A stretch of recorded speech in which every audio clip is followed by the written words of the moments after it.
یه ویدیو دیدم خیلی بهم برخورد.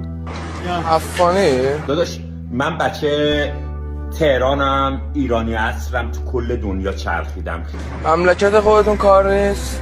دنبال یه خورده پیشرفت از این کشور به اون کشور با بدبختی گشتم که بتونم زندگی خودم درست کنم، مثل خیلی از ایرانیایی که از ایران میرن بیرون.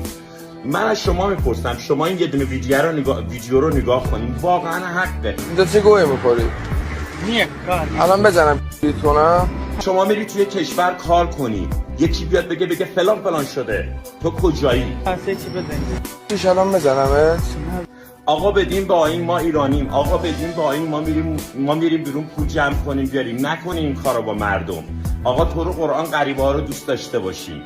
الان بزنم کنم. بیا اینجا خارچون، بیا اینجا. چش بیا. دیدی؟ حالا خودتو بذار جای پسر افغانیه. حالا تک تک ما ایرانیایی که میریم خارج کار میکنیم بذار جای این افغانیا. متوجه؟ ما میریم تو خیلی کشورها کار میکنیم، ما میریم کار سیاه میکنیم، ما میریم خیلی کارهای بد میکنیم که این افغانیا نمیکنن.